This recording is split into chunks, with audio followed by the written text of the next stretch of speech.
Hello, you lovely people. Assalamu alaikum. Good morning, good afternoon, good evening, depending on the country you are watching me right now. Happy Sunday to everybody. I've been gone for a little too long on my YouTube channel because been focusing on workshops, but the promise I made to you guys about extending the duration of this cohort 3 that of course needs to be fulfilled, and in order to honor the commitment here, I've decided to extend the cohort 3 to to the weekend of next week, which essentially would give us around 6 more days. We can talk about digital marketing. We're going to talk about e-commerce. We are of course supposed to discuss a lot about freelancing and blogging and so on and so forth. So it's going to be very exciting here. Next week is going to be absolutely amazing. So give me a second, and I'm gonna add another story here. So my guest tonight, her name is Shaba. She is from US. She's an amazing human being. I was introduced to her by our common friend, and I've been focusing, silently on her activities, and she has been an inspiration all this long. And the best part is, if I introduce Shaba, she's an international speaker. She is a podcaster. She is a businesswoman, and she is a career coach. I'm going to talk about all these aspects briefly, if time allows, and try to learn more from Shaba about all these four fields. So before I actually introduce her to the stage, and we got an amazing audience, 600 odd people are watching right now, and this is gonna make her a little anxious. Anxiety. Let's see if it anxiety. I wonder if it just popped in. Shabas. Assalamu alaikum. How are you? Assalamu alaikum. Hello, Hisha. Hello, citizens of the world. Thank you so much for having me. And no, I'm okay. I'm cool. I'm cool. Okay. So Thanks, Shay. I'm first okay. things first. First things first. I'm gonna get to the specifics here very quickly, but I want you to introduce yourself to the people here because you're an inspiration. You're someone I, I watch a lot of your content. I watch a lot of your interviews. I'm going to talk about your interviews and podcast in this conversation. But my point here is, what do you get out of all these? And before you answer this, let's just know who Shaba is. Hisham, thank you so much for giving me the opportunity to speak to your platform and audience and speak to mine as a citizen of the world. My mission really is to inspire, empower, and connect people all over the world. I'm an Algerian born. I was born and raised in Algeria, North Africa, and then some 23 years ago, I moved to the United States. I was very fortunate to have lived in a campus town where I had access to the best school. So I attended University of Illinois Urbana-Champaign, and later on Syracuse University. So my focus was very much to get an education and build a career. And the first trauma of any immigrant is the language barrier. When you land on an international airport and you're not able to understand people, you quickly understand that, oh my God, if I really want to build a life in this country, the language is the number one target. So that's pretty much my focus. But I went into academia, and my mission in life was to help people improve their lives through learning. So education was and still is a very important factor for growth. And more recently, I moved into entrepreneurship because I felt like my creativity, in a way, and innovation was limited on any job that I had. And you just want to do more, and the limit is the sky, and you want to explore different avenues. And I'm loving entrepreneurship because it's really is the right path for me to be able to create everything that I want to do and then touch as many people that I want. So I'm very happy to be doing what I'm doing. I'm very blessed. So, if I understood all this correctly, you were someone who did not know much about English when you landed in US. Yeah, yeah, I have stories actually. One in This is a particular. huge story, Shaba. This is a huge story. I mean, I understand you're pretty fluent now and your communication skill is top notch, but how did you learn this? Yeah, I mean, like I said, my first anxiety or stress came from when I went to the store for the first time, and I was gonna pay with the check that my brother gave me, and they asked me for a driver license, and I handed them this three-folded driver license that we have from Algeria, and the guy didn't know what to do with it, and he was like, "No, this is not right," and I didn't understand, and I literally thought that I was being deported. So imagine me in the middle of a store screaming, I'm legal," because, I thought that I was being deported because I handed out the wrong documentation. And it's very stressful when you don't speak the language, especially when you have kids, because then how are you going to guide them? How are you going to take them where they need to go, communicate with the world around you, and even protect them? So, as a parent, as a human being, the language was my biggest priority. So, needless to say, that early in my life here in the States, I was living out of 3 hours a night. I was working two jobs and going to school, and 2 o'clock, 3 o'clock in the morning, I was still studying. And I really jumped into it and I did the work. So a lot of people now, when they tell me, "Oh, I want to learn English," I'm like, "Do the damn work." I mean, it's like, it is work, it is a lot of work. Don't expect somebody to come and just hand you the learning and the growing without you doing the work. It doesn't make sense. So I think mastering English and learning the language and becoming, alhamdulillah, a good speaker has been my priority, and I really worked a lot on it. And I have a book actually coming out where I talk about I'm going the. to talk. I'm going to talk about that later. That is Yeah. one of my focus in this conversation. But before we talk about the book, let's just discuss briefly about your speaking career. Now, I'm sure you did not decide about taking up the speaking career overnight. So there must be something building for over a longer period of time before you actually dived into this profession. And the question here is, Shaba, how did you learn to speak fluent English? The first thing first here, the major thing everybody uh, feels a problem with when it comes to non-native speakers. And the second thing is, what did you do to get better at speaking? My husband says that my brain is like a parrot brain. I hear because I'm a very good listener. I pay attention. And I literally just repeat the words. Like right now, I'm learning his Arabic. He's from Syria, and I'm learning his dialect. I literally sit and listen to movies or songs, and I would repeat the phrases just to pick up the accent because it's different. So you have to have a parrot, like a parrot repeated, because your brain will pick up the sounds the more you say it. It's like a song. So speaking is not any different. It's just like the rhythm is different. So English is actually my fourth language, and I believe that I have been blessed, or whatever you want to say it, that at a very early age I learn how to create boxes or compartments in my brain where I entered the French box or the Arabic box or the standard Arabic box or the Algerian box or the Berber box. So I quickly learn how to access the right file. I call it accessing the right file.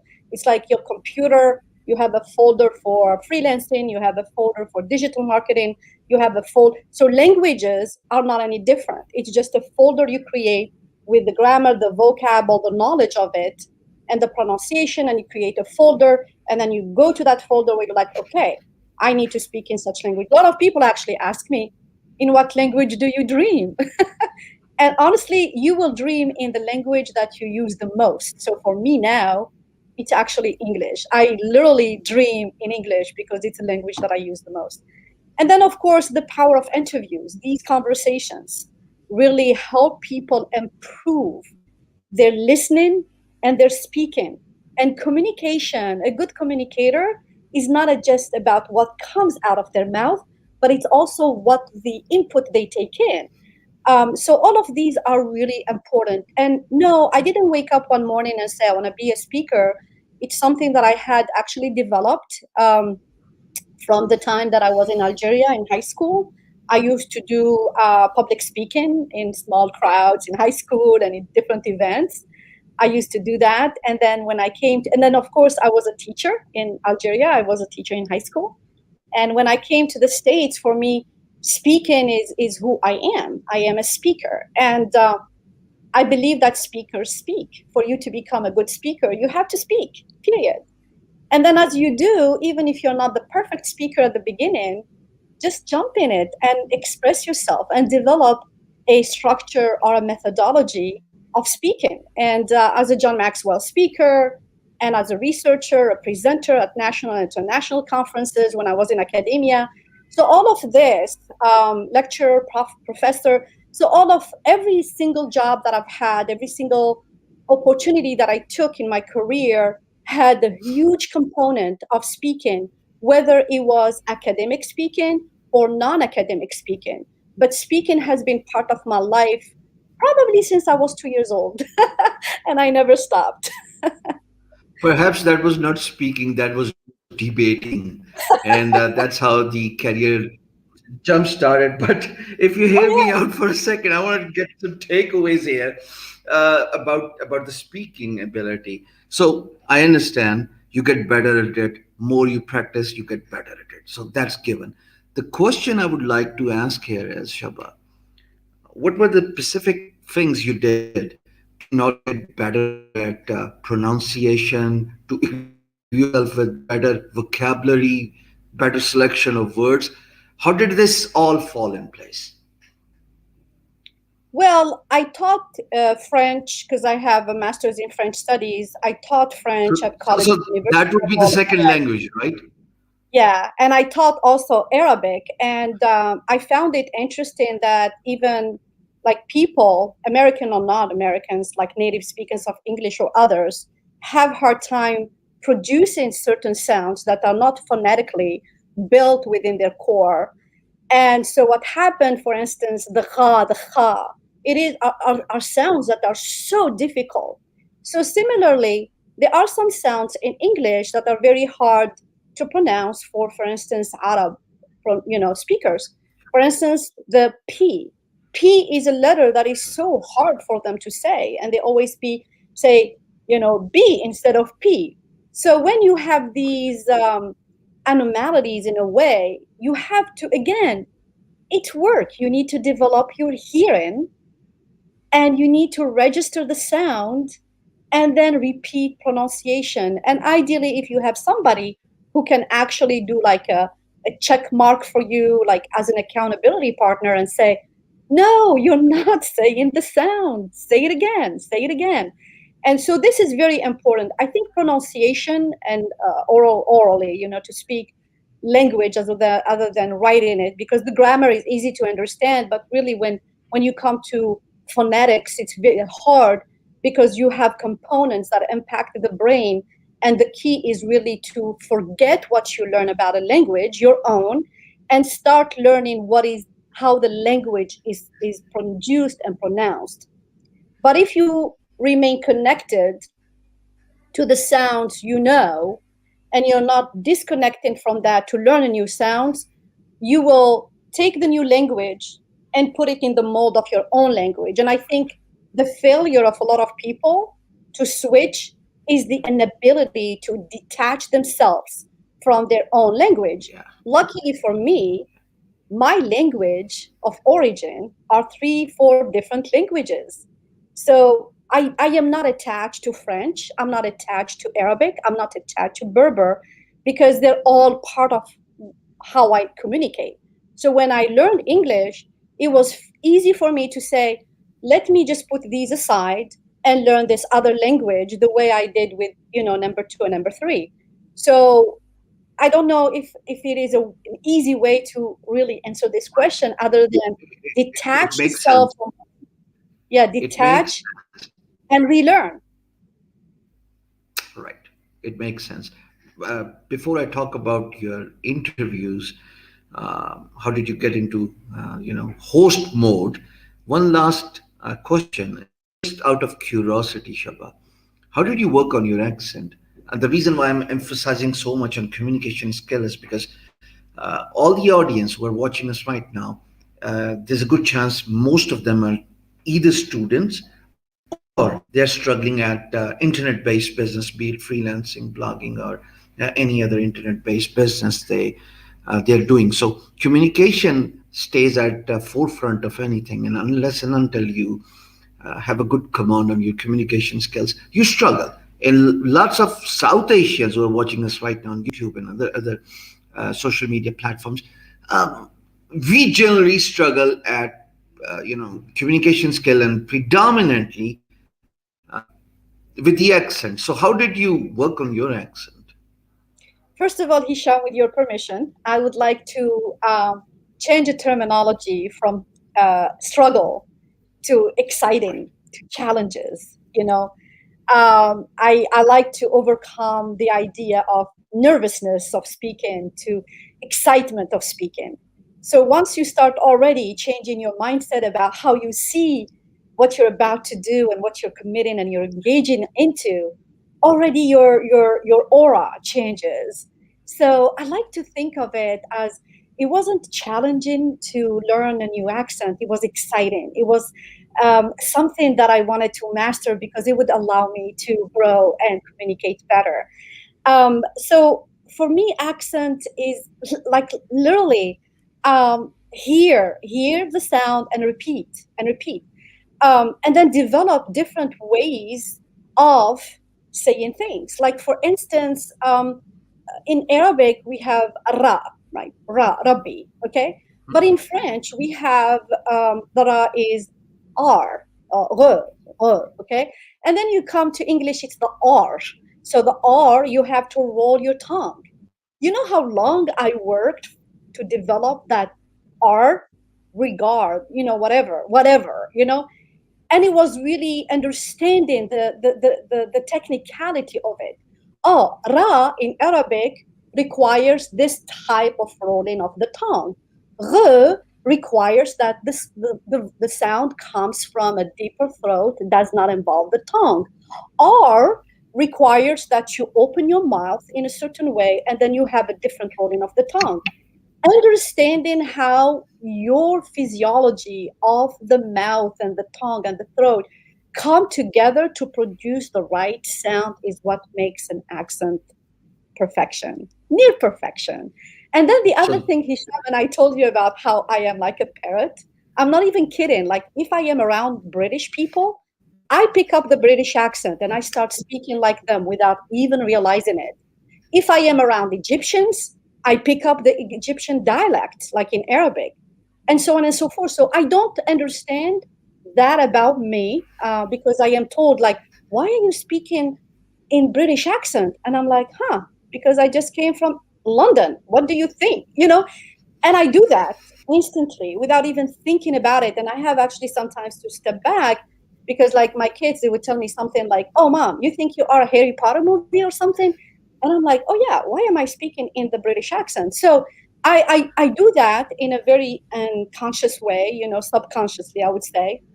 And it's just because I have developed a brain that pays attention to the sound, and somehow I record it, I capture it, and I just say it. And because I have been doing it for a long time, now it's so easy for me to just pick up sounds and repeat them. So be a good listener. Be a good listener, understand how is the sound produced and what is involved, and then try to produce it as well. And practice, practice, practice, practice.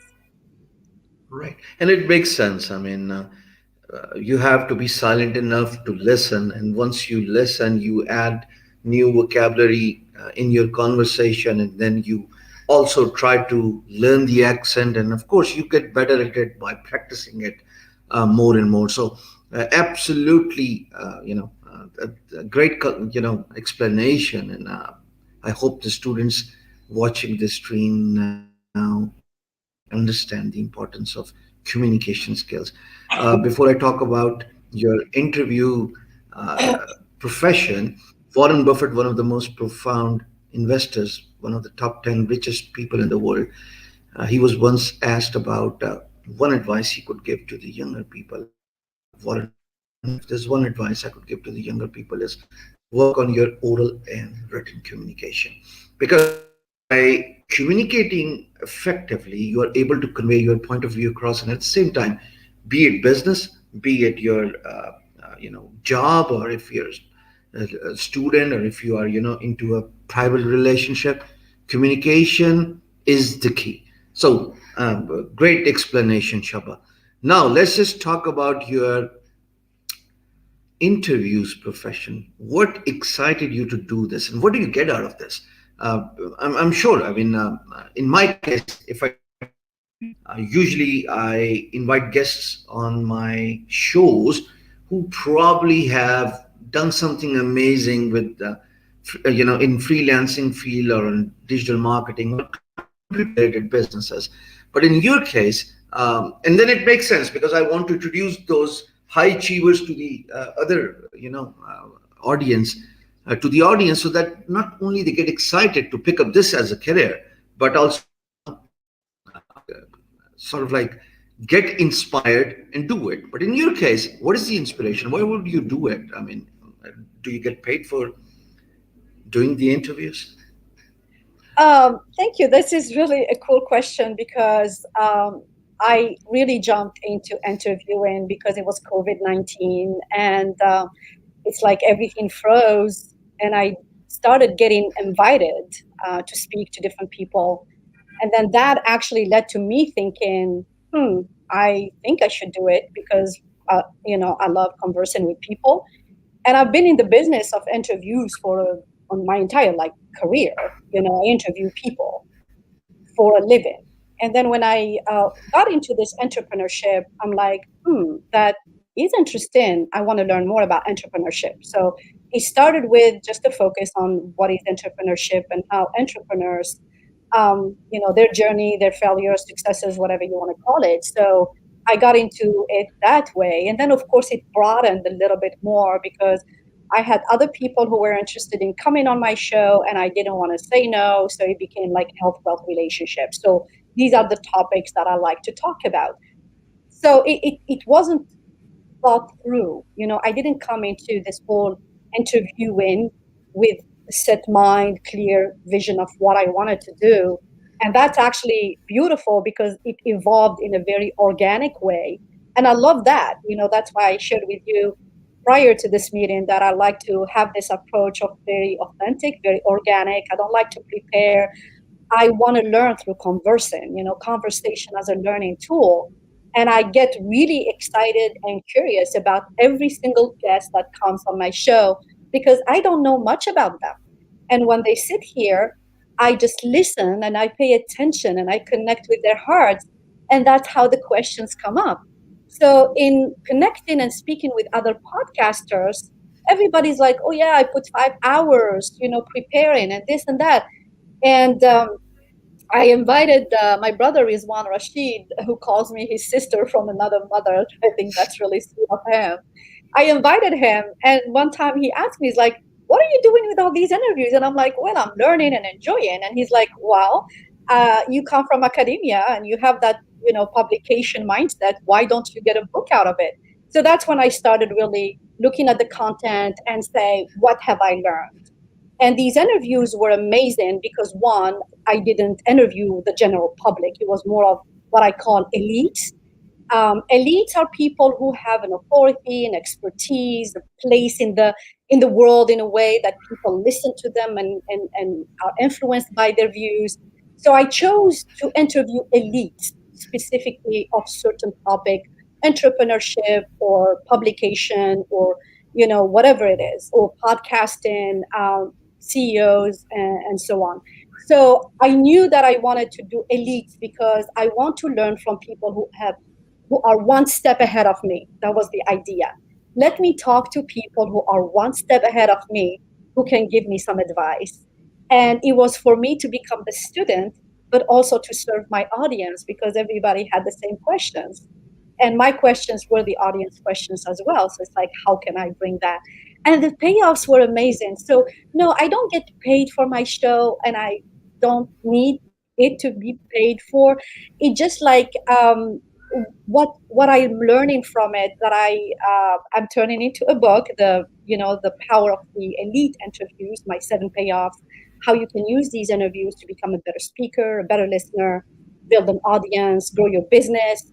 I mean, I've gotten business through these interviews. And it's also adding value. It's a way to communicate with your audience and then just touch their heart with messages. And I believe that we all have a message we need to convey, and we should just go for it and just do it.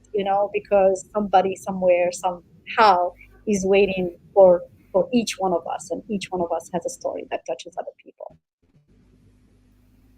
What I understood from all this 25 minutes conversation is you're one of the rare lot who has grown in their life, and it is very important. Uh, you got to grow, you got to learn new things, you got to evolve, and that's how you have evolved from someone who was probably a debater in her early days in school days, and then taking up a speaking career, and then now conducting these interviews and learning from the people, from the elite people, as you call them, belong to the different walks of life. And of course it's a learning process, and you get into this business, and then more you connect with people, at the end of the day it is networking, and your network is your net worth, which Yeah. not only fuels your passion to do something, but it also helps you in your personal as well as in your professional growth. Now, speaking about the Yeah. book, uh, one of my favorite book is Five Regrets of Dying, and the author, Mary Brown, she was appointed to look after patients who were suffering from terminally ill diseases. And guess what? The nurse comes up with an idea that, okay, I have observed a lot about the people, their regrets, their thoughts, and their good and bad memories. So I'm gonna put all of their experiences in a one book form, and then I'm gonna publish that book, only to find out that the book turned out to be one of the best hard selling books. So it won't be a bad idea to publish this book, and I'm going to actually promote your book here. But before we get into a deeper conversation about the things and elements included in the book. Uh, what is the title of the book? And what is the most amazing takeaway from any of the conversation or the interview you have conducted, which actually pleased you to write in the book? Well, the title of the book is The Power of the Elite Interviews, my 7 payoffs. And again, the reason I added the word elite, it was not in the original title, but I added it just to distinguish from general public and the people that I select. I'm not speaking to the general public. It's just specific people that I choose to speak to. And I think my biggest takeaway in, I don't know how many interviews I've done, is how humbled I am every time I have these conversations, just looking at somebody else's journey in life. I love about my guests, all of them. Everybody has got a story, huh? Yeah. And I loved about how they believed in themselves, and they took the risk or the chance to do. And to do it now. And it was so interesting because everybody was from a different background. One is an author, one is a podcaster, one is a CEO of a company, one is like yourself, a freelancer, and so on and so forth. They were all doing different things, but you can actually see the passion and the purpose. They all had a why. They had a purpose of why they were doing what they were doing. Even if the why is different, it's okay. But they all had a why, and they all knew what is it that they were doing, even though they had to go through a process of try and fail in a way. And I had a guest, for instance, who said, I felt so much at businesses that I became an expert about what not to do. And I turned it into a book to consult business owners of what not to do. So that was really amazing. So I think my biggest takeaway is really kind of uh, touching hearts with their different stories, the passion and the purpose. And I mean, my advice to every single human being on the planet is find that purpose, because once you do, you are truly unstoppable. Even if you have little obstacles, your why and your purpose will always pull you ahead. How far are you away from publishing this book, and how many pages does the book have? Well, so the way I'm doing it, I always do things differently. So I shared my document with my editor. So as I am working on it, she's also working on it. So I'm guessing like we are probably two chapters away from getting it done. And actually, that's pretty much what I'm doing this week, finishing up. My cover page is being, my publisher is working on that with Robert J. Moore, is my publisher. And so I'm hoping by Ramadan it will come out, another maybe 3, 4 weeks it will be out. So, and then of course the book will be used for a signature course where I coach people on how to use interviews to become better speakers and better listeners and build a business and content creation and so on and so forth. So I'm super excited about that. But it's about done. And Hisham, I'm very goal oriented. This year, 2021, when it started, I had two goals: is to publish two books. And so I am hoping that the first one will get done the first 6 months, and the second will be done the last 6 months. However, I'm also publishing two other chapters in a bigger compilation. One of them is called, the book is called The Blessings of COVID. So I'm going to have a chapter on that. And then the second one is Knowing Your Why, or something like that. It's about understanding your why in life. And I want to write a chapter in that. So I guess the writing part is done. It's coming along. So, you actually write it and then give it to the editor to proofread it and make sure everything is fine, or do you just record the voice and give the transcriptions to the editor and then they start transcripting it and writing it? How does this whole thing takes Well, place? I mean, in my case, I write, I've written, I published academic articles before, and I don't know if I ever mentioned it to you. I am the award winner of the NBC 2014 of designing a self-efficacy and a knowledge test. I won an award on that. So writing is something that I have been doing, especially because I've been a researcher, presenter, publisher of articles in my academic life. So it's not difficult to write. It just matter, like, even the best writers have editors who kind of proofread. However, I Right, like what right. you said about recording. I really like what you said about recording, because like sometimes I'm in the car, for instance, driving around with my husband, and I have a thought and I cannot write it. So what I do is I record it. Chapter 10, second point, blah, blah, blah. And then I start talking, blah, blah, blah. And I talk and I talk and I talk. And my husband is sitting next to me cracking up because it's like, my wife is crazy. But I'm not, because what I do then is I download that audio, I transcribe it, and then I put it right into my chapter. I clean it up a little bit and it's ready to go. The point is, whether it's in the middle of the night, whether you're driving, whether you're doing dishes, when you have a thought, it's so authentic and so well phrased that you need to capture it in any way you can. And the best way is to record the voice. And it's easy. Your phone is right here. Don't lose that thought. And then transcribe it and then add it to your content. So I do that quite a bit. That's why I feel like my creative or my content creation is moving along faster now that I am learning all these little tips and tricks. You should The try reason it. why I'm smiling. No, hear me out for a second. The reason why I'm smiling here is because when my daughter was growing up, when she developed her senses, my wife, the child was in school, and my wife, I typically around 12 in the noon because I sleep after the Fajr prayer. And my wife was laughing and she said, what did your daughter say?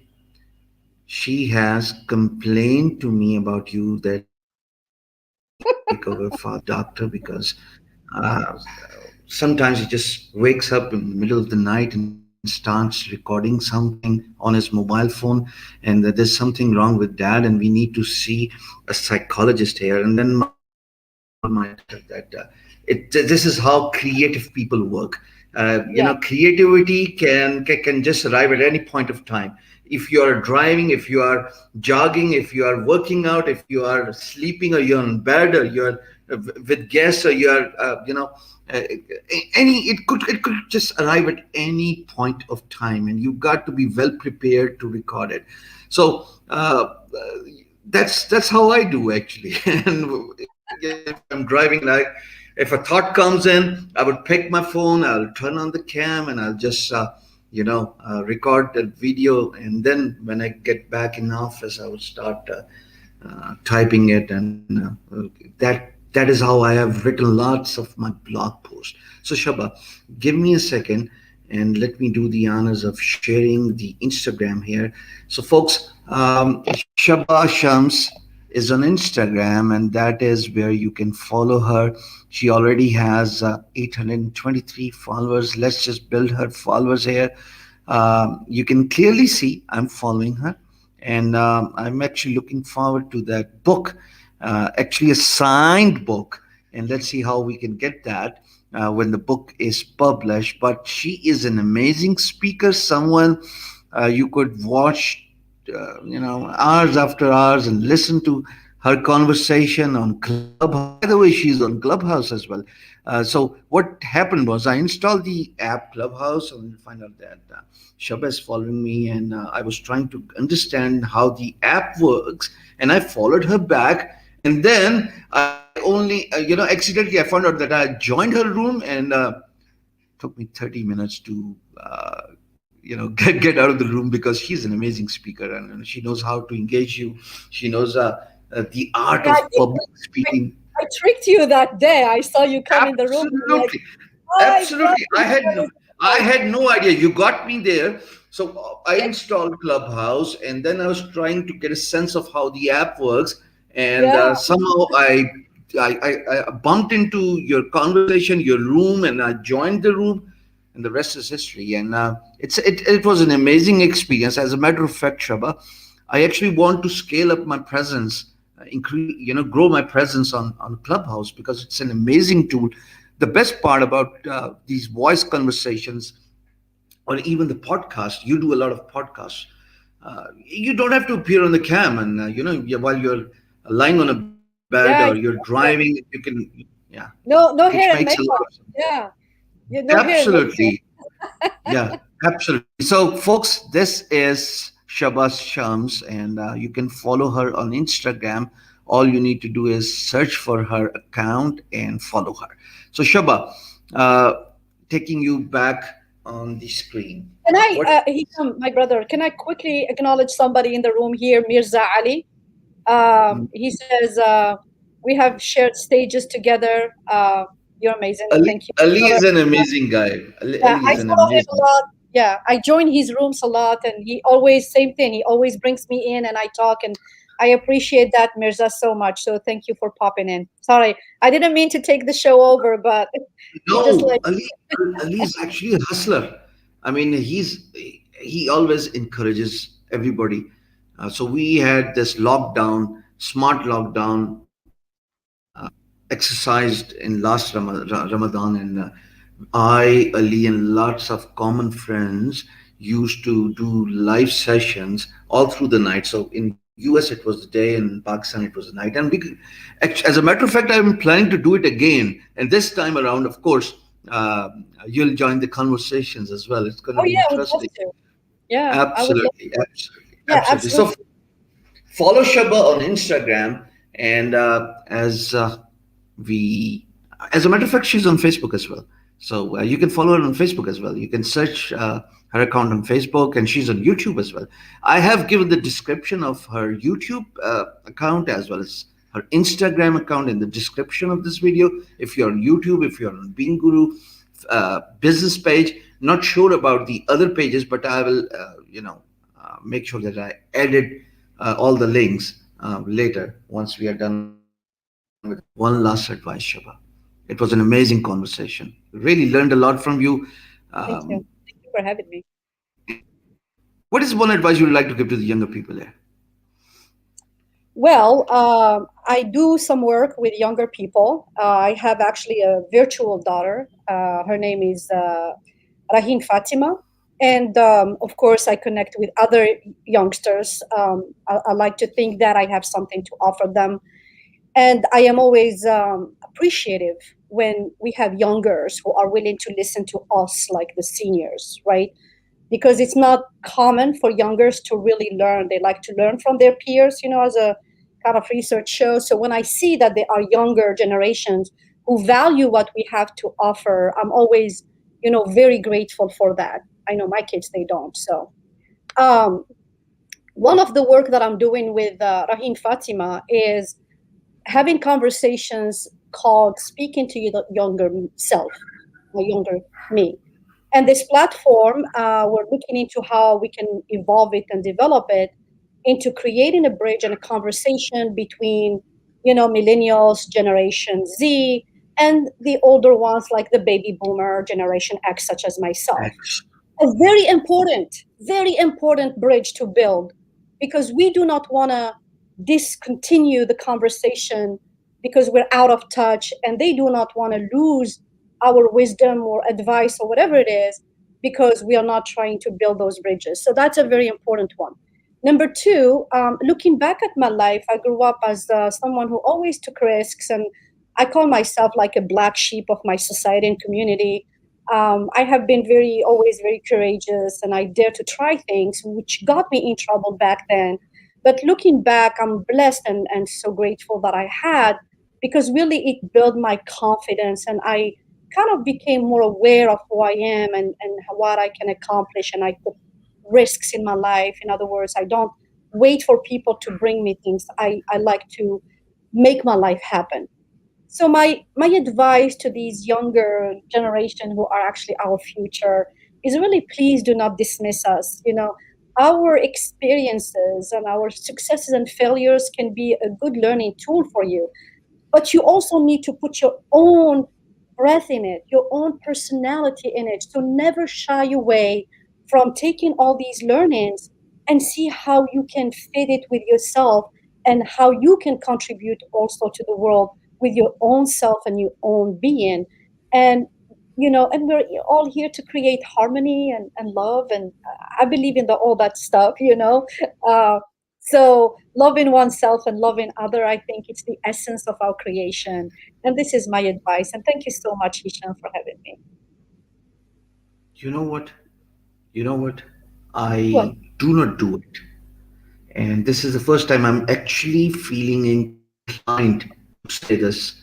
And I'm going to ask you live, with 200 odd people still watching. I think we should do these conversations more often.